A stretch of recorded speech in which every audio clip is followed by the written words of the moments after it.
모두 예배 가운데 나와서 형제자매 여러분 환영합니다. 네. 오늘 저희가 하나님께서 저에게 주신 말씀은 마태복음 13장 44절부터 46절까지입니다. 마태복음 13장 44절부터 46절까지의 말씀입니다.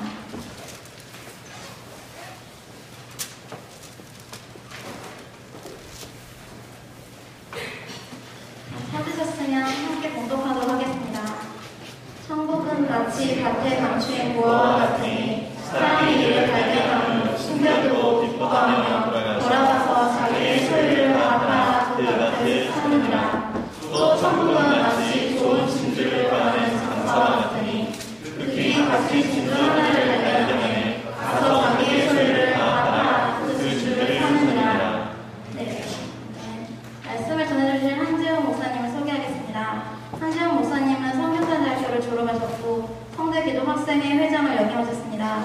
대학을 졸업하신 후에는 침례신학대학교에서 목회학 석사와 신학 석사학위를 받으셨고 미국에 유학하여 남침례신학대학원에서 신학대학에서 의학학 박사과정을 학선 중에 목회로의 부름을 받아 현재 서울 삼성동 소재 세국민교회에서 담임 목회를 하시며 각 신학대학에 출강 중이십니다. 작년 여름 수련회에서 강사로 오셔서 이단에 대한 특강을 해주셨습니다. 한지훈 목사님이 나오셔서 발견하고 지성하십시오라는 제목으로 말씀 전해주실 때 큰 은혜 받으시기 바랍니다. 목사님 나오실 때 박수로 환영해 주시기 바랍니다. 기도하겠습니다. 시장에서 하찮게 팔고 사는 참새한 마리도 하나님의 허락 없이는 팔고 살 수가 없고 공중을 나는 새 한 마리도 하나님의 허락 없이는 떨어지지도 날지도 못하는 것을 우리가 믿고 감사합니다.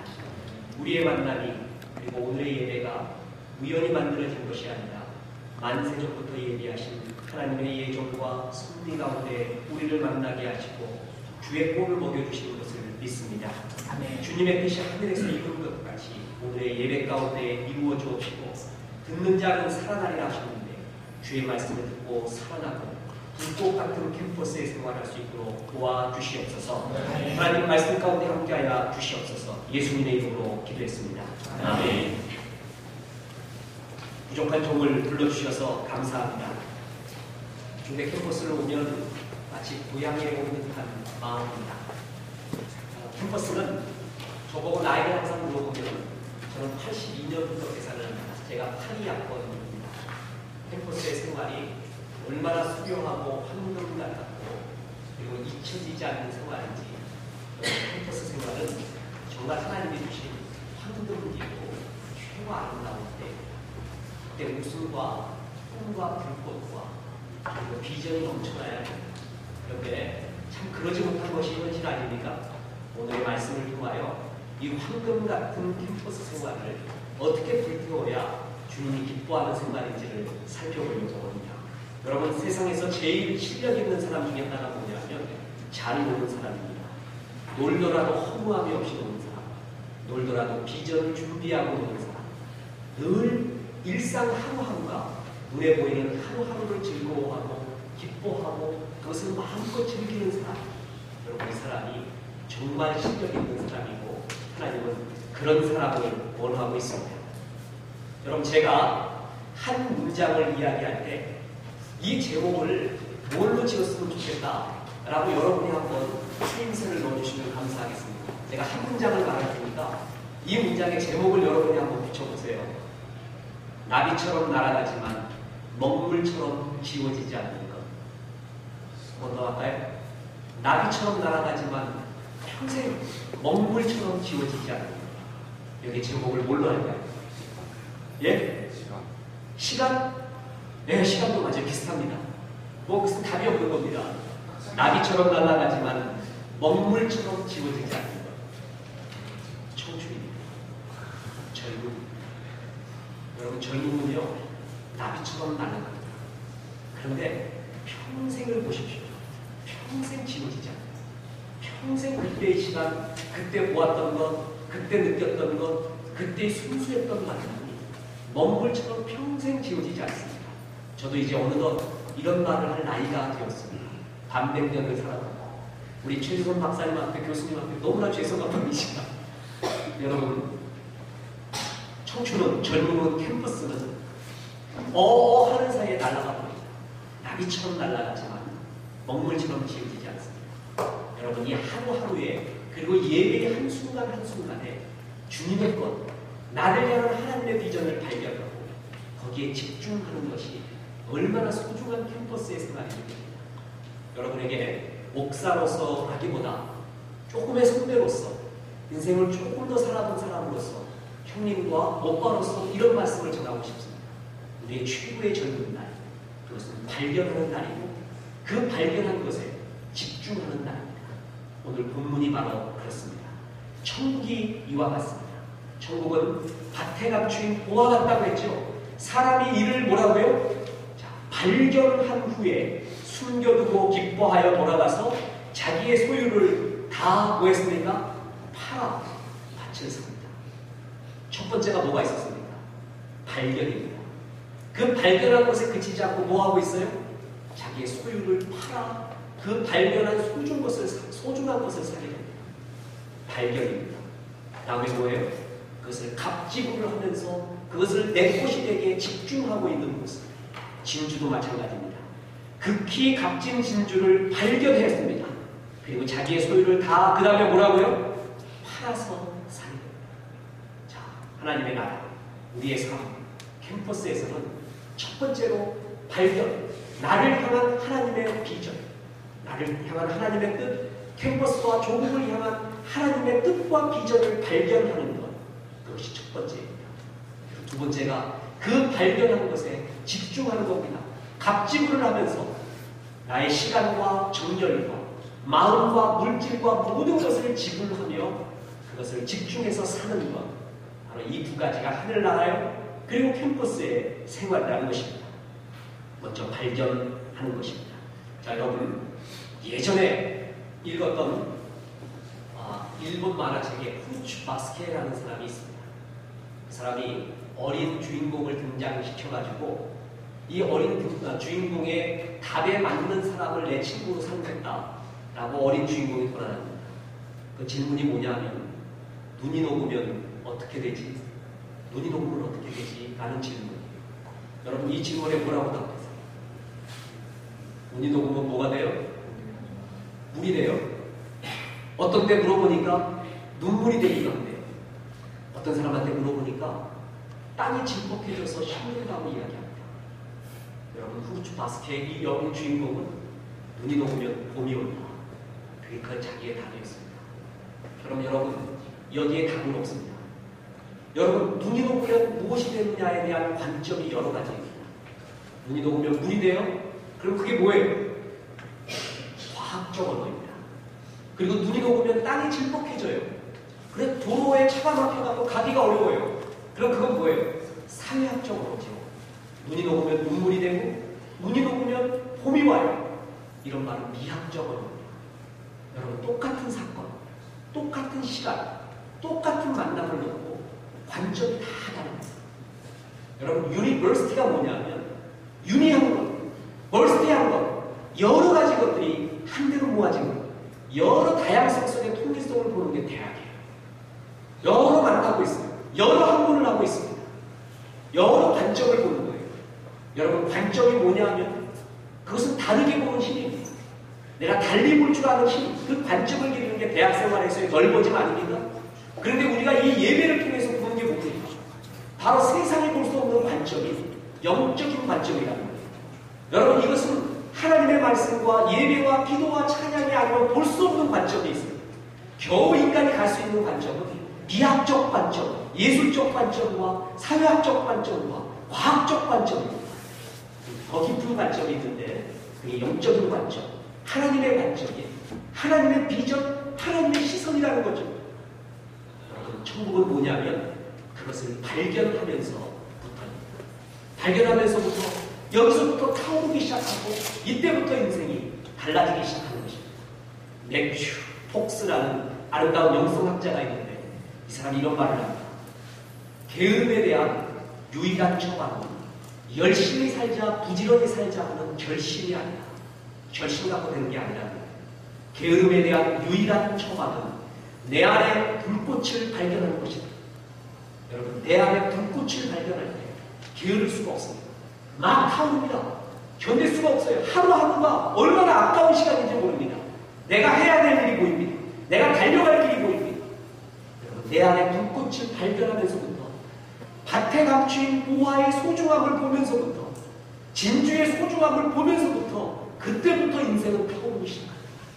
그전에는 방황입니다. 끝없는 갈등입니다. 끝없는 기웃거림입니다. 최 목사님, 최재성 박사님의 우리 대학 제가 82학번 83인가 4년도에 회장을 했는데 그때 수련회 강사님을 모셨습니다. 그때 모든 학생들이 하는 말이 정말 불이 활활 타오른다 이런 표현을 썼습니다. 불꽃 같은 인생. 얼마나 정열적이고 얼마나 우렁찼는지 아주 포효하는 것 같았습니다. 사자후를 말하는 것 같았습니다. 지금도 기억납니다. 그때 목사님 찾아가서 인사도 드리고 또한 이렇게 안부도 드리고 그랬을 때 굉장히 칭찬을 해주셨어요. 형제 아직 하나님이 뜨겁게 잘 쓸 거래요. 형제 뜨겁대요. 하나님이 잘 쓰실 것이래요. 그 단순한 말이 얼마나 힘을 받았는지 모릅니다. 지금 뜨겁게 쓰고 있습니다.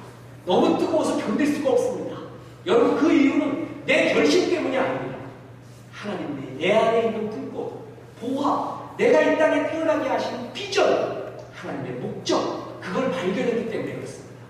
여러분, 그때 집중이 됩니다. 그때 타오르기 시작합니다. 내 안에 불꽃 말입니다.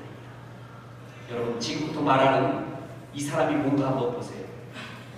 제 기억으로는 어느 부흥회를 가거나 어느 집회를 할 때도 마친 적이 없습니다. 여러분, 혹시 들은 사람이 있다고 참아주시고 안 들은 사람을 한번 상상해 보십시오. 24살 때 과거 문과의 급제에서 관계로 진출했습니다. 고종 황제의 총애를 받으며 관직에 진출한 지 3년 만에 정상품에 오릅니다.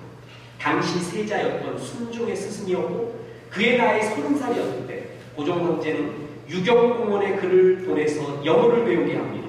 그리고 주민공사의 외교관으로 파송하여 세계 정세를 파악하게 합니다. 귀국 후에는 주한 미국 공사 알렌 선교사의 적극적인 후원을 받았고 명성황후를 시해한 을미사변 때 미국 공사관으로 피해 있다가 고종이 일본을 피해 러시아 공사관으로 빛이 나서 국정을 보게 된 아관파천 아시죠? 그 아관파천을 주도한 사람입니다. 특히나 독립협회 창설에 참여하고 독립문을 세우는 일에 최고로 앞장을 섭니다. 독립문의 주춧돌을 놓는 행사에 독립협회 위원으로 참석한 그는 우리나라가 독립하면 미국처럼 부강한 나라가 될 것이라고 연설해서 우리나라 같은 가치를 받았습니다. 막강한 그때 당시에 최고의 에디트요, 최고의 비전의 인생이었던 그 사람 누구예요? 안창호, 서재필, 윤봉길, 안중근, 누군지 아세요? 이완용이었어요. 여러분, 정말 예상 밖이죠? 이완용은 그때 당시에 최고의 총애를 받던 최고의 에디트였어요. 여러분, 이 사람이 왜 이런 나라처럼 그들이 앞장서게 되었을까? 역사학자들이 그를 평가할 때 이완용을 이렇게 말합니다. 그런 해바라기 인생인데 해가 어디에 있는지, 어디가 권력이 있고 어디가 세지는지에 대한 천재적인 감각이 있었다고 합니다. 일본이 세지면 일본이고 미국이 세지면 미국이고 러시아가 세지면 러시아. 그래서 그는 5년 앞, 10년 앞을 내다보는 심리안이 있었습니다. 그런데 그에게 정말 없었던 것이 무엇입니까? 100년 후, 아니 죽은 후, 1000년 후 영원의 세월을 볼 수 있는 영적인 눈이 그에게 없었습니다.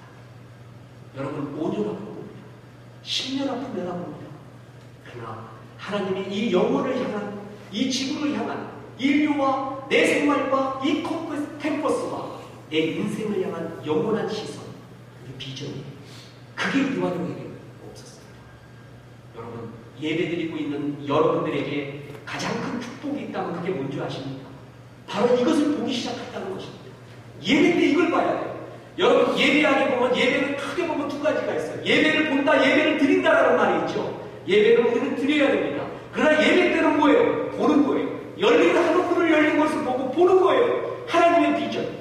이 세상을 지배하고 예배당 밖을 나가면 권력과 돈과 실력이 지배하는 것 같지만, 아니, 이 세상 너머에 진짜 지배하고 있는 하늘나라, 영원한 나라를 예배 때마다 보는 거예요. 그래서 이 영혼 속에서 나는 어떻게 살아야 될까? 그 비전을 바라보는 거예요. 주의 말씀을 받는 거예요. 이게 세상에서 가르쳐주지 않는 하나님의 비전이요, 하나님의 시선이에요. 천국은 이와 같습니다. 천국 캠퍼스의 생활은 바로 이런 나를 향한, 또한 내 인생을 향한 주님의 비전, 소망을 발견하면서부터, 그때부터 타오르고 예배는 그것을 보는 거 아닙니까? 우리가 학문을 보면서는 그것이 잘 안 보일 경우가 많아요. 그러나 여러분, 예배 때 기도와 뜨거운 찬양과 뜨거운 말씀에 접할 때 가슴이 뜨거워지며 주님이 나를 왜 이 땅에 태어나게 했는지 그것을 보기 시작합니다.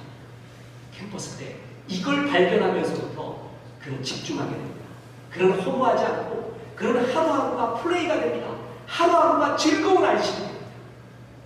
여러분, 캠퍼스 생활이요, 저도 돌아보면 그렇게 행복하지만은 않습니다.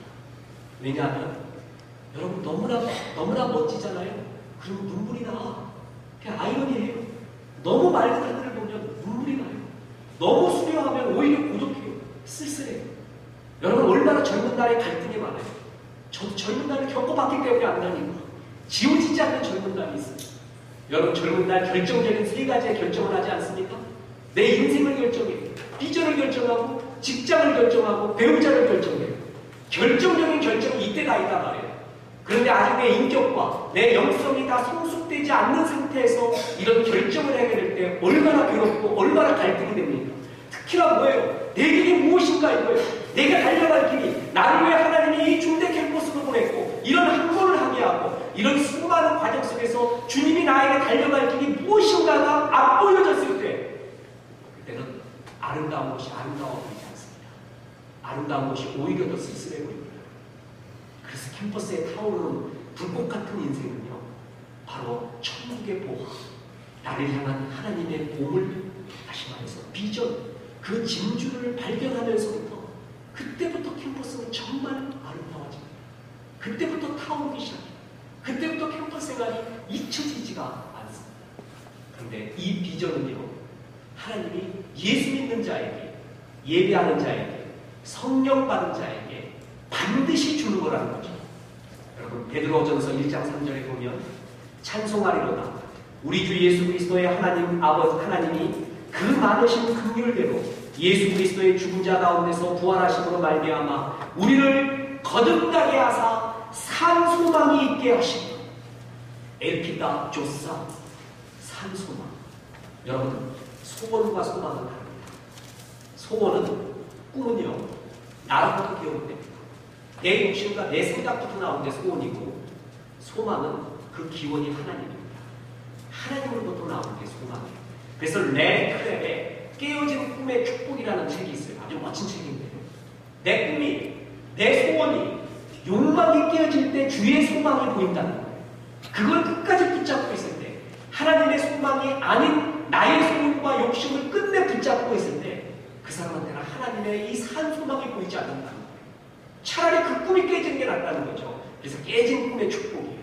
예수 믿는 사람에게, 캠퍼스 이 자리에, 예배 이 자리에 불러온 모든 사람에게 하나님이 100% 공통적으로 주는 게 뭐냐면 산 소망입니다.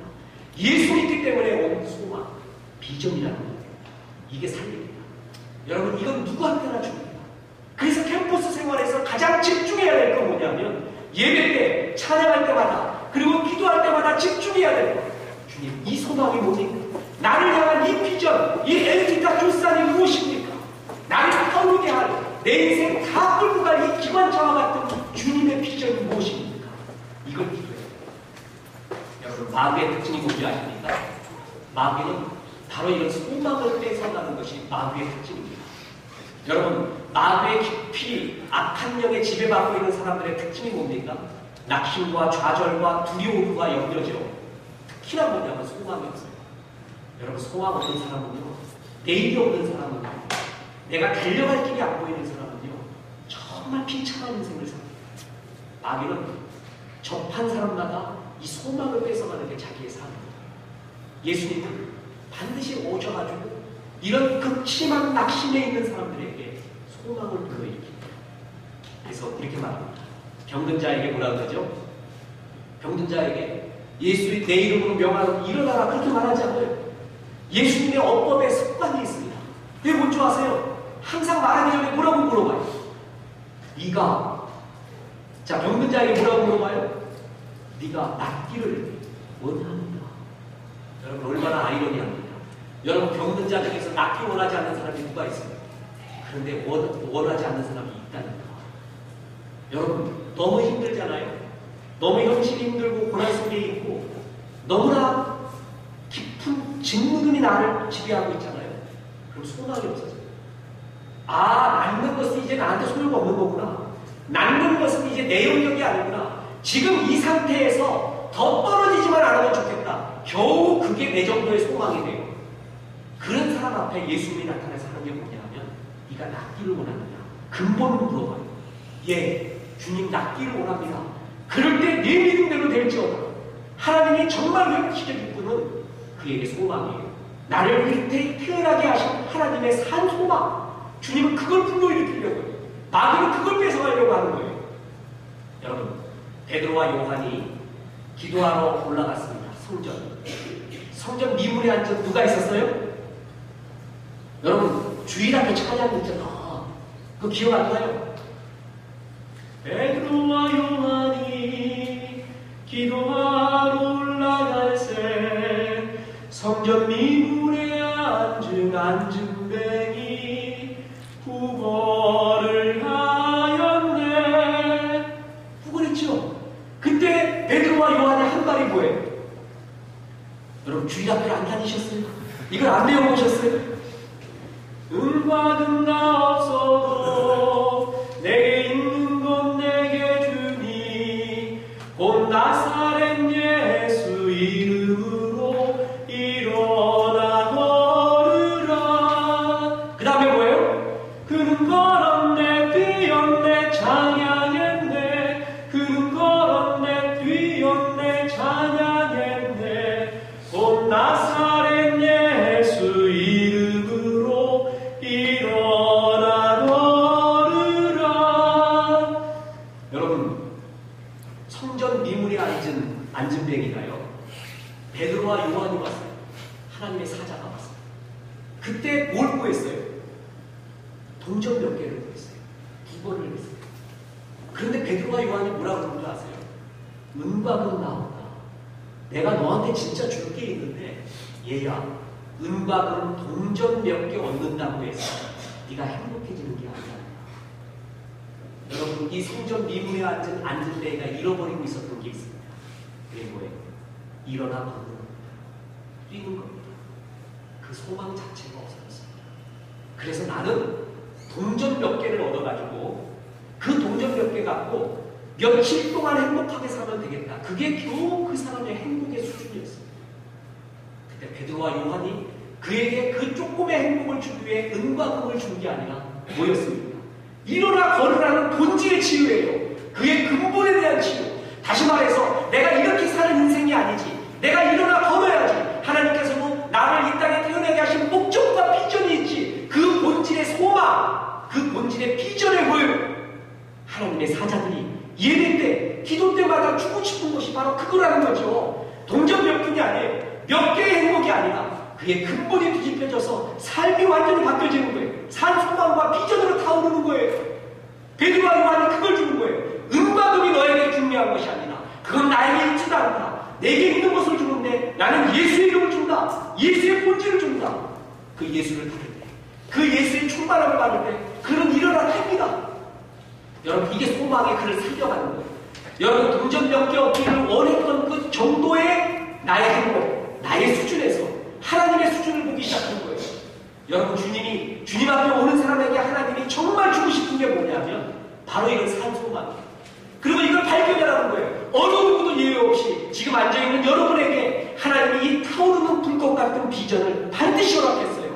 이것을 캠퍼스 생활 동안 발견해 나가요. 이걸 봐야 돼요. 그때부터 그 인생이 완전히 달라지고 날아오르는 거예요. 주님이 이걸 소개하면서 그리고 이것을 기대하면서 여러분을 항상 예배의 자리로 불러주면서 산소망으로 나를 타오르게 했다는 것입니다. 여러분 철학과 문학하는 사람 중에 실존주의라고 합니다. 저는 그 전공을 안 했지만 문학과 철학을 좋아해서 복수 전공을 했었습니다. 여러분 실존주의자의 인간관이 뭔지 아십니까? 하이데거나 까미나 사르트르나 게본 벤 하이크라는 말이 있습니다. 던져진 존재, 기투성 존재라는 겁니다. 여러분 실존주의에는 안 빠지는 게 좋습니다. 저는 대학 다닐 때 우리나라의 유명한 작가들을 직접 만나봤습니다. 박경리, 조정래, 이문열, 이청준 이런 사람들을 직접 만나봐서 그들의 글을 외워주고 대화하고 참 그럴 때가 잊혀지지 않습니다. 참 순수하게 가가지고 그들과 대화하고 밤새도록 이야기해요. 그때 느껴지는 게 뭔지 아십니까? 글보다 큰 사람이 없구나. 글이 더 크구나. 실제 만나보니 별거 아니구나. 이상하게 그걸 느꼈어요. 내가 더 행복한 것 같다. 나보다 불쌍한 것 같다. 왜 글을 쓰십니까? 라고 물어보면 두 가지로 답합니다. 현실 돈 때문에 쓰고 또 하나는 너무나 고독해서 씁니다. 그리고 당신들의 문학의 아버지가 무엇입니까? 라고 물어봤어요. 100% 실존주의라고 했어요. 실존주의. 그만큼 실존주의가 강해요. 지금 이 강의 시간이 아니기 때문에 절제를 합니다. 그 실존주의의 인간관이 뭐냐면 게보텐하이 던져진 존재라는 거예요. 우리는 아무 목적 없이 우연히 이길 수 없는 거대한 벽 앞에 던져진 존재다. 그래서 바들바들 떨 수밖에 없고 두려울 수밖에 없는 존재. 그러나 뭔지는 모르지만 이겨 싸워야 된다. 여러분, 헤라클레스가 싸웠던 여러 악마들이 있는데 그 중에 제일 괴로웠던 악마가 뭐냐면 히드라라는 괴룡입니다. 괴룡. 이 용은요, 꼬리를 잘라버리면 꼬리가 또 나오고요, 손을 잘라버리면 손이 나요. 에라이 목을 쳐버렸더니 목이 또 나버려요. 환장하는 거예요. 여러분, 이게 우리가 처해 있는 실존요 문제. 여러분, 예수 안 믿는 인생이 뭔지 아세요? 문제 해결하다가 끝나는 인생이에요. 꼬리 자르면, 팔 자르면, 목도 잘라는 줄 알았는데 계속 나옵니다. 10대 때는 이 문제 해결해야지, 20대는 이 문제 해결해야지, 30대, 40대, 50대는 이 문제 해결해야지. 계속 문제 해결하다가 끝나는 인생이에요. 그게 실존주의적 인간관이에요. 우리는 이런 문제 앞에 던져졌다는 거예요. 그런데 성경의 선언은 뭡니까? 너희는 던져진 존재가 아니라 보내진 존재라는 겁니다. 내가 너희를 세상에 보내니 양을 이리 가운데 모아라도다 보냄과 같다. 우리는 던져진 존재가 아니라 보내진 존재입니다. 보내신 분이 있고 보내신 분의 목적이 있어요. 비전이라는 게 있어요. 그래서 제일 행복할 때는 뭐냐면 보내진 자의, 보내신 분의 그 목적, 그 창조의 목적, 나의 출생의 비전, 그것을 이루며 사는 사람이에요. 그게 그 유명한 목적이 이끄는 삶, 바로 그거 아닙니까? 그 비전이 이끄는 삶, 내 욕심이 이끄는 삶, 세상 가치관이 이끄는 삶, 내 생각이 이끄는 삶이 아니라 보내신 자, 그 하나님의 목적, 비전이 이끄는 그 산 소망이 이끄는 삶을 살아. 여러분, 오늘 천국 비유에서 천국의 밭에서 진주장사에게 최고의 것을 발견합니다. 그래서 거기에 집중합니다. 이 발견에게 I found it. 그래, 발견했다. 이것이었구나. 여러분, 이때부터 인생은 달라집니다. 나를 보내신 분이 이런 뜻을 갖고 주님께서 나를 보냅니다. 저는 구약학을 전공했습니다. 출애굽기 39장에 보면 성막이 완성될 때의 모습이 나와요. 그때 하나님이 영광을 받으시며 기뻐했습니다. 왜? 성막을 최선을 다해서 만들었기 때문에, 최고의 작품을 만들었기 때문에, 가장 아름답게 만들었기 때문에 그렇지 않습니다. 성막을 축복하신, 성막을 만든 이스라엘 백성을 축복하신 이유가 뭔지 아십니까? 여호와께서 모세에게 명하신 대로 이스라엘 자손이 모든 역사를 필하며 모세가 그 필한 것을, 모든 것을 본즉 여호와께서 명하신 대로 되었으므로 그들에게 축복하였다. 출애굽기 39장 42, 43절. 여호와께서 뭐라고요? 하신 대로, 목적하신 대로 성막이 만들어졌기 때문에 축복을 했습니다. 하나님이 우리 인생을 나중에 결산할 날이 옵니다. 그때 어떤 것을 축복하는지 아십니까? 성공하고 영웅이 되고 이름 난 것이 아니라 하나님이 내게 하라고 하셨던, 주께서 나를 보내셨던, 명하셨던 그 목적을 이루었느냐, 주님은 그것을 보십니다. 우리 예수님이 돌아가실 때 뭐라고 말합니까? 아버지요, 아버지께서 내게 하라고 하신 그 일을 이루어 아버지를 영광롭게 하였습니다. 아버지가 영광받는 건 뭐냐면 내게 향하신 하나님이 이 일을 하라고 했었던 그 일을 이루었을 때 영광을 받는 거예요. 우리는 이 세상의 성공주의와 영웅주의 속에서 저 사람의 일, 저렇게 성공하고 저렇게 영웅이 되었을 때, 저렇게 신양명을 했을 때 하나님이 영광받는 줄 아는데 그렇지 않습니다. 하나님이 가장 영광받을 때는 아버지께서 내게 하라고 하신 그 일을 이루었을 때 영광을 받는다는 거예요. 그 일이 뭐냐면 그게 비전이에요. 그게 밭의 보물이에요. 그게 값진 진주예요. 캠퍼스 때 그걸 발견하라는 거예요. 그거. 딴 거 보지 말고 주께서 내게 하라고 하신 그 일은 아름답습니다. 자, 이 일을 조금만 더 이야기하겠습니다. 여러분 10편 16편 한번 찾아보세요. 10편 16편.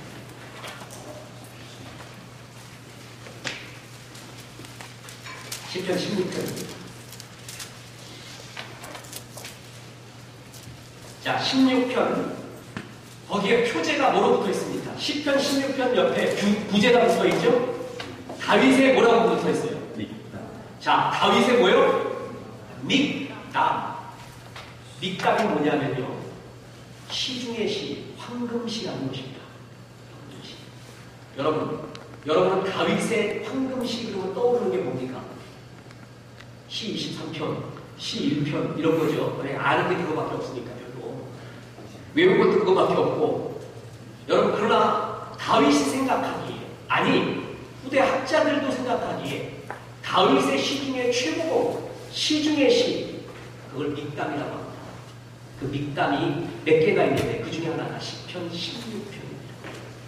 다윗의 시 중에 하이라이트 시라는 것입니다. 그 16편의 기관차 최고의 하이라이트가 뭔지 아십니까? 5절 6절.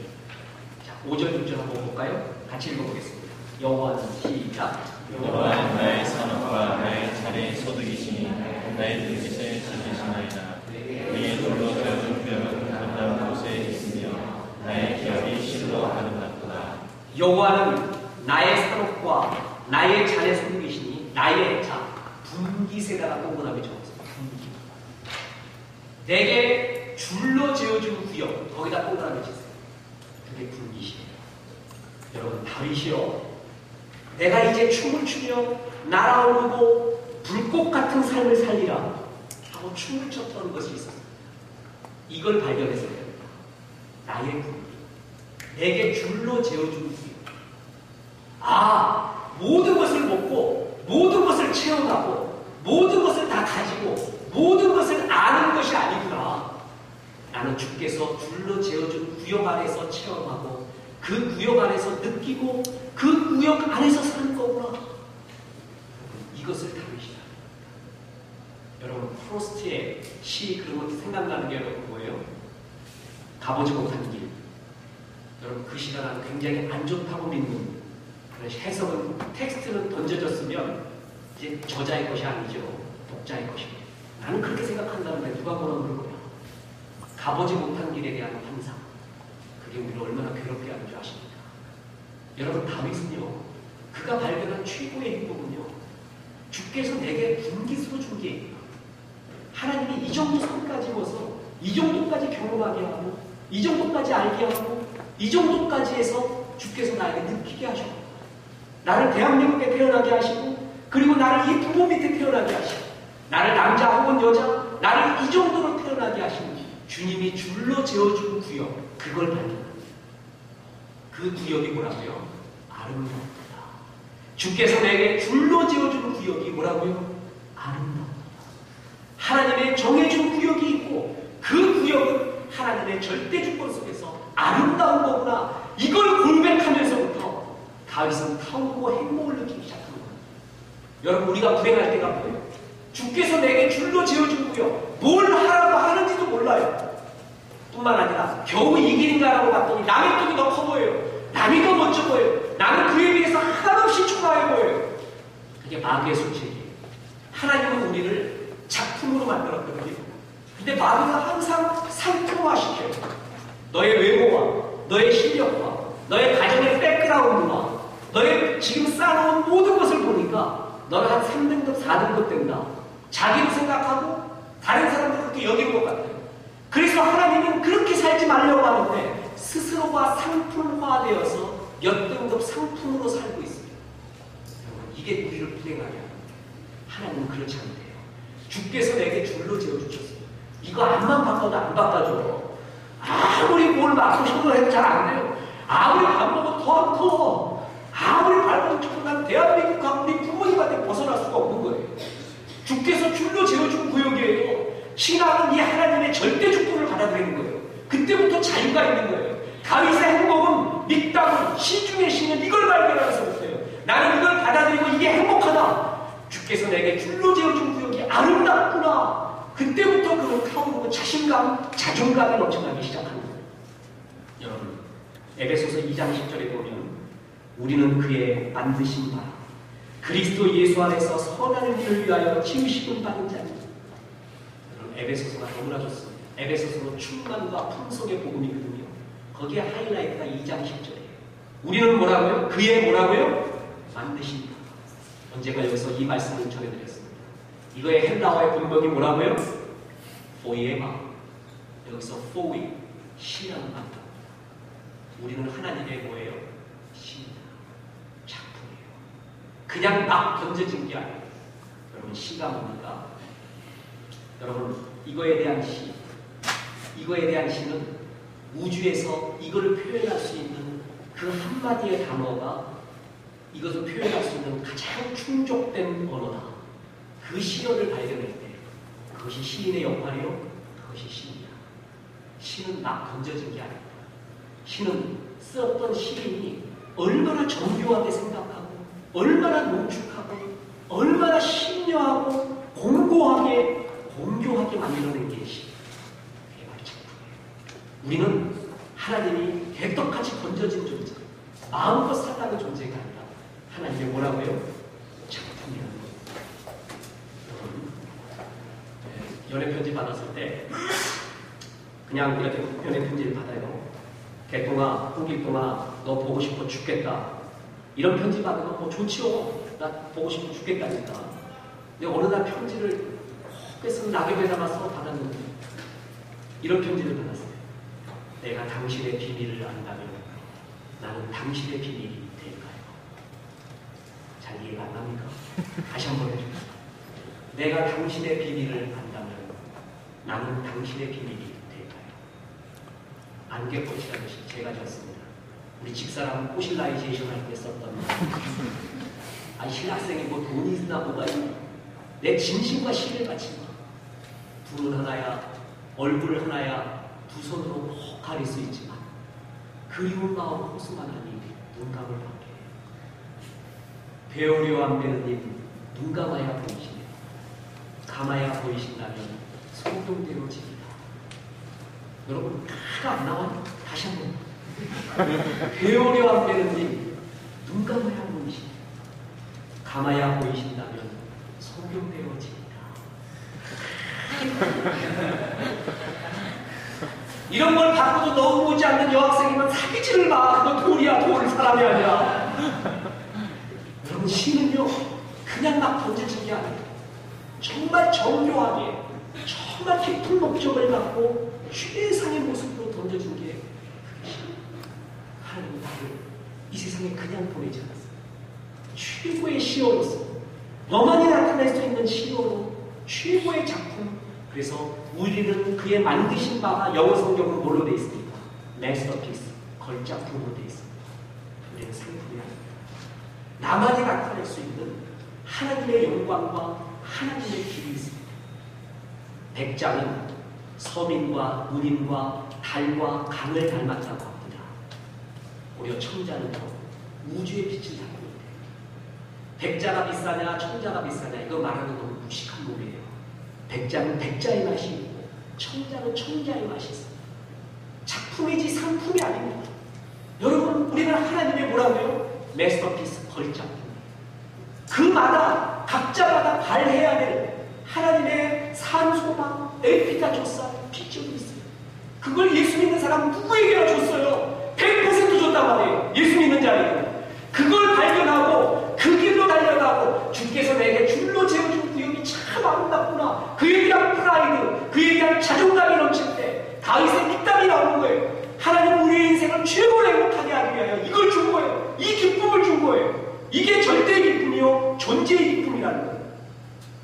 세 가지 기쁨이 있습니다.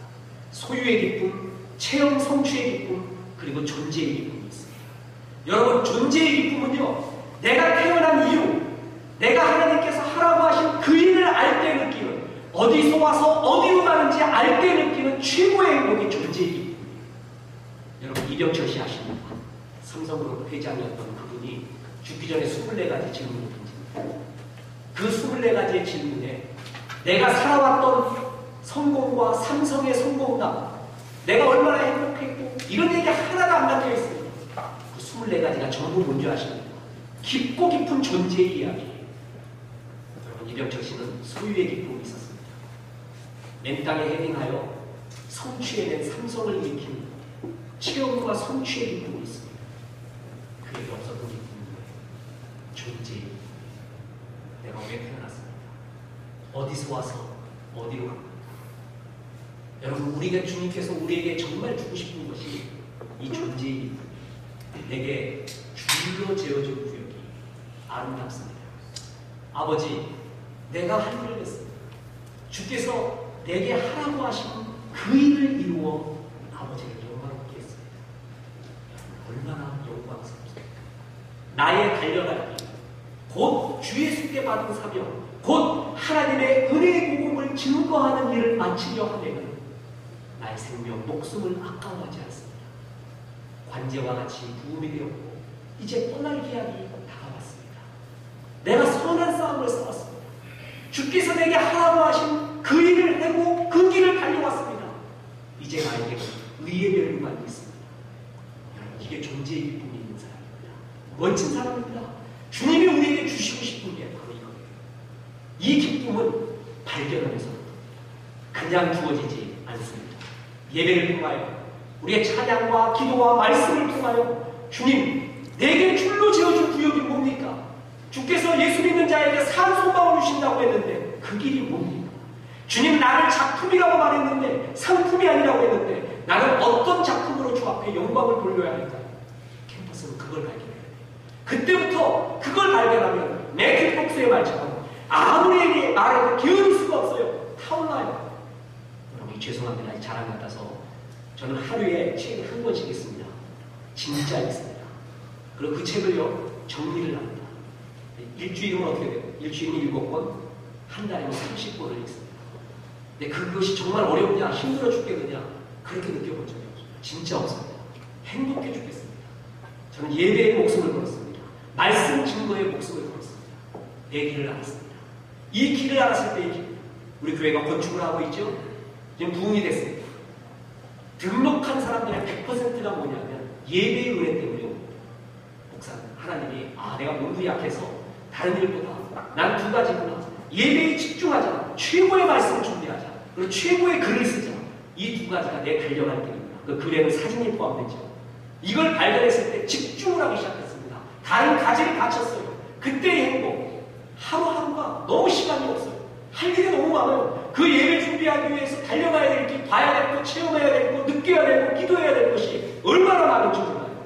여러분, 선택과 집중이라고 말하죠? 집중 전에 뭐가 필요해요? 선택이에요. 바로 보화를 발견해, 진주를 발견해. 그게 예배입니다. 예배를 통해서 발견하십시오. 캠퍼스 때 그걸 계속 물어보세요. 여기서 발견만 하면 끝나는 게 아닙니다.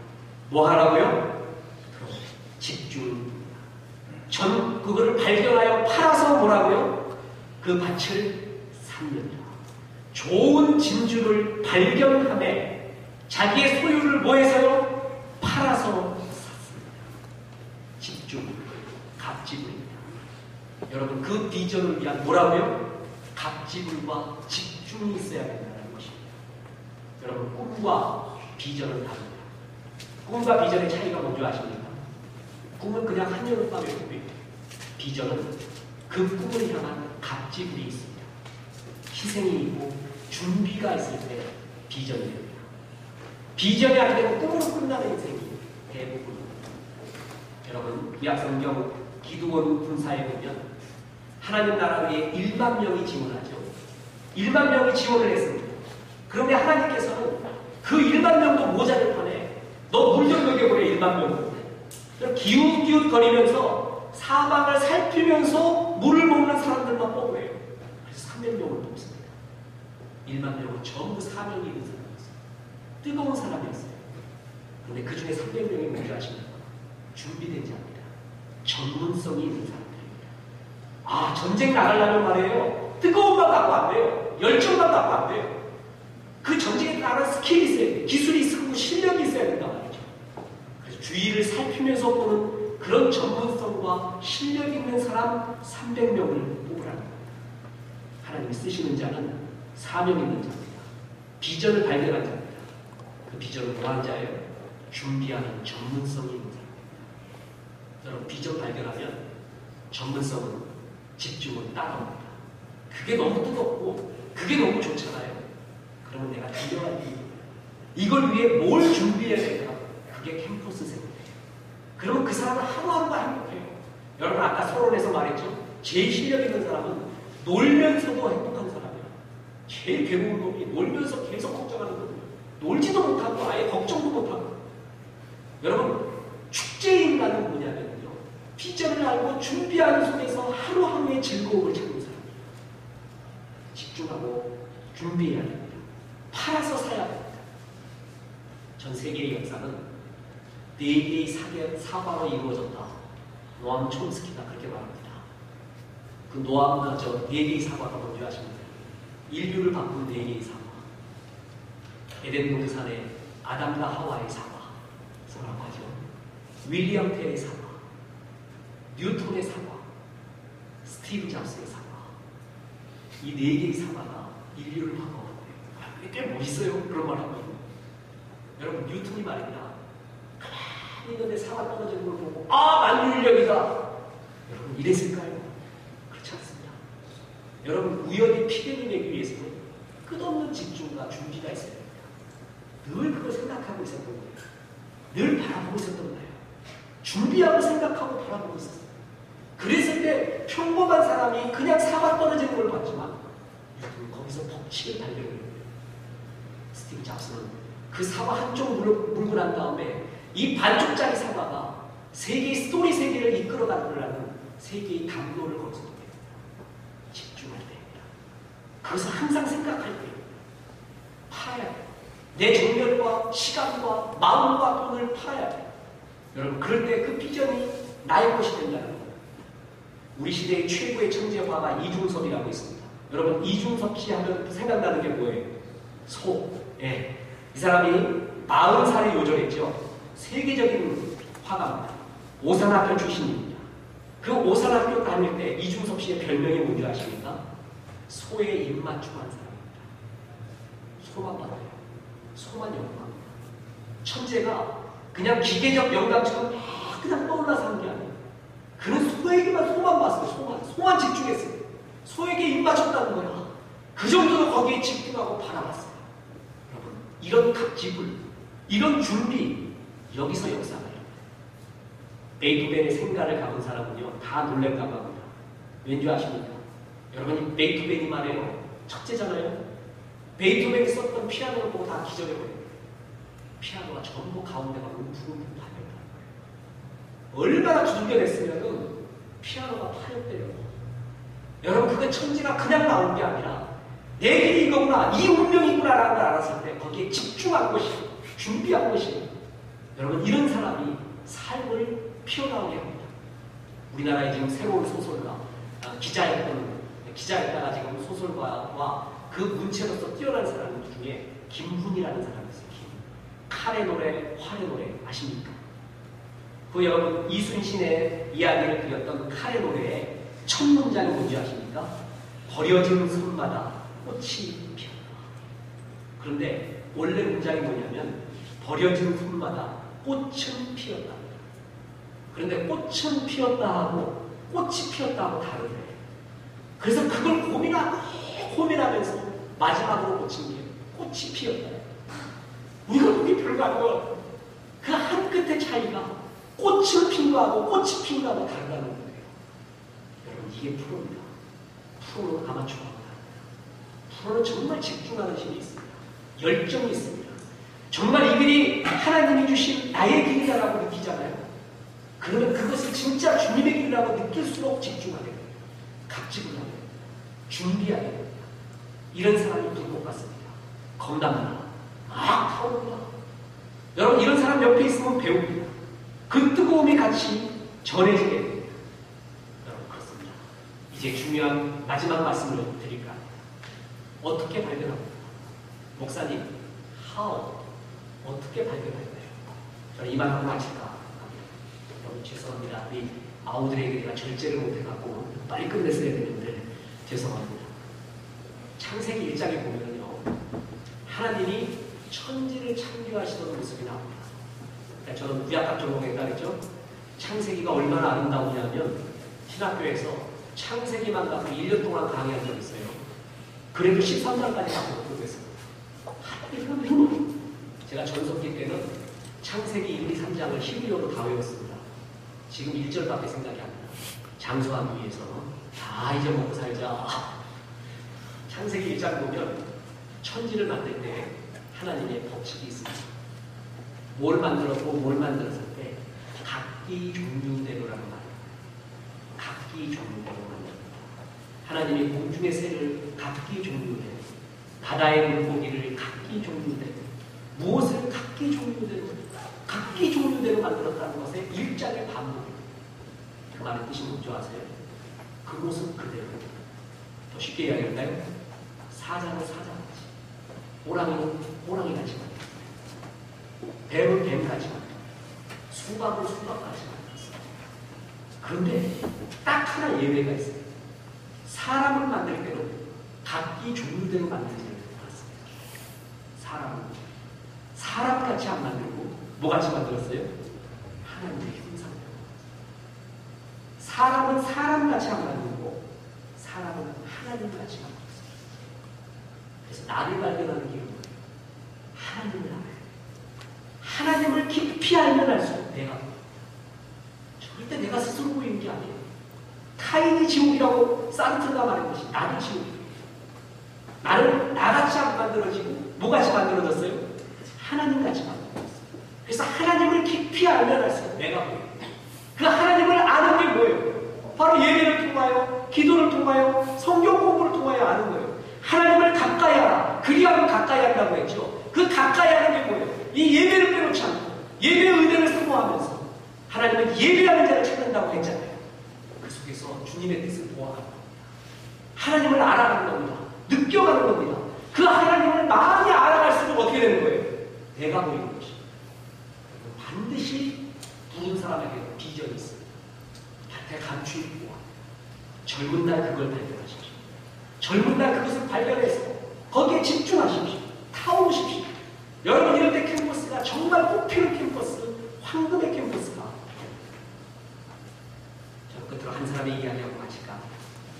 나반중이 쓴 소설 삼국지에 보면 여러분 삼국지의 하이라이트가 뭐라고 생각하세요? 적벽대전이라고 흔히 말하는데 저는 그렇게 생각합니다.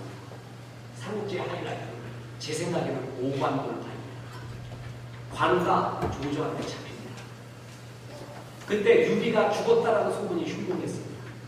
여러분 조조도요 인재를 알아보는 분이 있고 인재를 되게 좋아했습니다. 그래서 그 어떻게 하든 관우를 자기 손으로 자기의 수하로 자기와 동력자로 만들고 싶어요. 그래서 뭐라고 했냐면 여포가 타던 천하의 명만 적토마를 주게 됩니다. 그래서 관우야 유비 죽었다. 너 죽은 유비가 살아있으면 너를 글로 보내봐. 유비는 죽었어. 그러니 나와 함께 천하를 동거하자. 적토마까지 죽었어요. 그때 관우는 넘어가지 않았습니다. 그랬을 때 아무리 해도 안 넘어갔는데 어느 날 관우의 소식에 죽은 유비가 살아있다는 소식이 들리게 됩니다. 얼마나 기뻤는지 모릅니다. 조조를 빨리 만나고 싶었습니다. 왜요? 조조가 뭘 했었어요? 약속을 했었죠. 유비가 살아있으면 돌려보내겠다. 그런데 조조는 이 핑계 저 핑계 대면서 유비를 관우를 만나주지 않았습니다. 관우가 결심합니다. 죽으란 대로 달려가야 합니다. 그래서 적토마를 타고 청룡도를 휘둘러서 오관을 돌파하게 됩니다. 5개의 군. 이걸 돌파해야지만이 조조의 진영을 넘어서야지만이 유비에게 갑니다. 뒤에서는 억수와 같은 화살이 날라옵니다. 그런데 수욕을 휘날리고 촉토마를 휘날리면서 청명도로 휘두르면서 유비를 향해 죽음을 향해 달려갑니다. 한 관문을 통과하고 두 번째 관문을 통과할 때 그 소식을 조조가 듣게 됩니다. 조조가 너무나 눈물을 흘립니다. 정말 유비야 네가 부럽구나. 저런 장수가 있다니. 저 목숨을 걸고 달려가는 저 힘이 어디서 나올까? 저 억수와 같은 화살이 쏟아지는데 어찌하여 저 죽음을 무릅쓰고 그를 쫓아가느냐? 부러웠습니다. 그래서 조조가 급한 말을 보냅니다. 관우에게 활을 쏘오되 머리를 쏘지 마라. 그에게 뭐예요? 죽이지 마라. 그만큼 존중을 했어요. 그래서 관우는 그 빗발과 같은 화살을 다 들고 마침내 오관을 돌파합니다. 그리고 사랑하는 죽음에게로 달려갑니다. 여러분, 이 힘이 어디서 나옵니까? 죽음을 향한 사랑입니다. 그를 향한 뜨거운 우정과 사랑, 이것이 우리를 힘을 불타오르게 합니다. 유비가 나를 알아줬습니다. 남자는 나를 알아주는 사람 위에 목숨을 걸는다고 했습니다. 나를 알아준 사람, 나를 장수되게 하고 나를 이 위치에 있게 한 사랑하는 죽음, 그 죽음을 생각하니까 억수와 같은 고난, 억수와 같은 화살이 문제가 되지 않고 오관을 돌파해 갑니다. 주님의 비전을 발견하셨습니까? 날 사랑하심을 발견하셨습니까? 그렇다면 그 어떤 고난과 억수 같은 화살도 의미 없습니다. 나는 달려갈 수 있습니다. 그 길을 달려가고 그 길을 이룰 수가 있어요. 오관을 돌파해 나갈 수 있는 힘이 우리 가운데 있습니다. 주님이 함께하기 때문에 말이에요. 이런 멋진 캠퍼스 생활이 되십시오. 타오르는 캠퍼스 생활이 되십시오. 불꽃과 같은 캠퍼스가 되기를 주 예수의 이름으로 축원합니다. 아멘. 기도하겠습니다. 하나님, 오늘 우리에게 마태복음 13장 통하여 집중하고 발견하고 집중하라는 말씀 주셔서 감사합니다. 이 말씀처럼 살게 도와 주시옵소서. 예수님의 이름으로 기도했습니다. 아멘.